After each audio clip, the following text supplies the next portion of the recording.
नमस्कार। ये हाथ हमारे पास आया है परीक्षण के लिए और इस हाथ को जब आप देखने का प्रयास करेंगे तो बहुत सारी चीज़ें आपको बड़ी आसानी से दिखाई देंगी, समझ में भी आएंगी।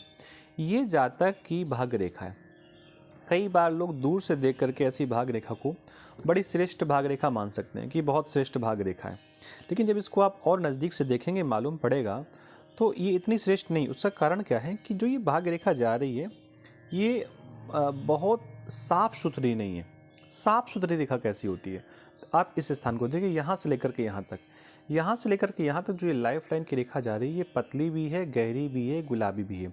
अगर आपके हाथ पे भाग्य रेखा यहाँ पर जो निकल कर गई ये पतली भी हो, गहरी भी हो, गुलाबी भी हो तो इस भाग्य रेखा को ठीक मानेंगे। लेकिन ये भाग्य रेखा गुलाबी तो है, यहाँ से निकल कर गई है, गुलाबी तो है लेकिन पतली नहीं है और सीधी भी नहीं।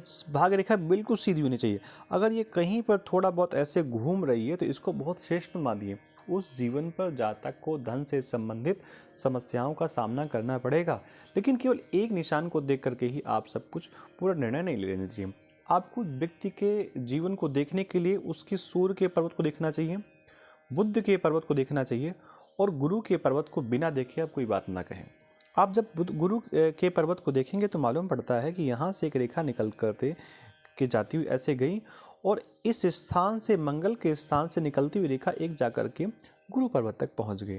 देखिए, गुरु पर्वत पर एक रेखा हो इसको बहुत अच्छा मानते हैं, लेकिन गुरु पर्वत पर कई रेखाएं हों, आप गौर करिए। एक रेखा आपकी सपोर्टिंग ये जा रही है, एक बगल से सपोर्टिंग ऐसे ये जा रही है और एक छोटी सी रेखा यहाँ पर और निकली हुई है। तो ये बताती हैं कि जातक कि जो ये भाग्य रेखा के बारे में मैंने थोड़ी सी चर्चा की कि बहुत अच्छी नहीं है, जैसी भी है ठीक है।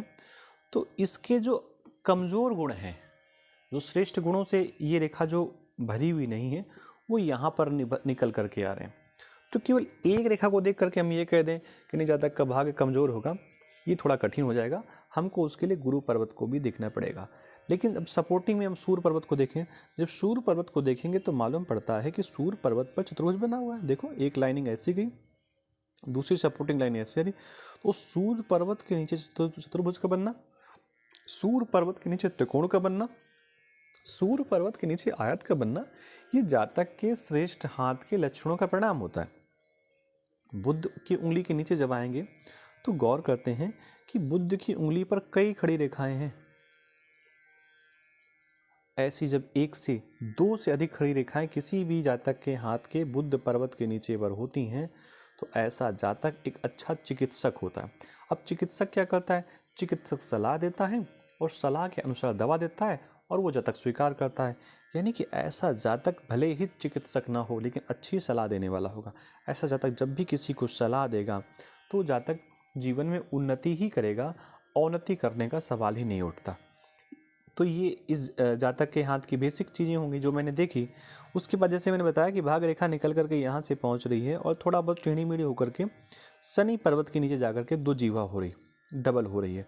तो इस भाग रेखा को भी अच्छी भाग रेखा मानते हैं। देखो, शनि पर्वत के नीचे गई, अच्छी बात है। थोड़ा सा वो सूर्य पर्वत की ओर भी देख रही है और गुरु पर्वत की ओर भी देख रही है।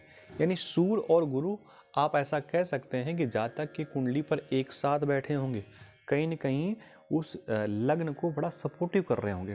तो भाग रेखा उतनी, जैसे हमने पहले ही कहा कि उतनी बेस्ट नहीं है, लेकिन ये जो बाद के निशान हैं, ऐसा कहते हैं कि अंत भला तो सब भला, ये भारतवर्ष की कहावत होती है। तो जो समापन के निशान हैं, जब ये ऐसे श्रेष्ठ निशान हाथ पे होते हैं तो निश्चित जातक का भाग्य श्रेष्ठ होता है। जातक जीवन में उन्नति करता है, अवनति नहीं करता। जातक का ये वाला हिस्सा हाथ का दबा हुआ है, जो मंगल का हिस्सा है ये दबा हुआ है और ये शुक्र के जस्ट नीचे है।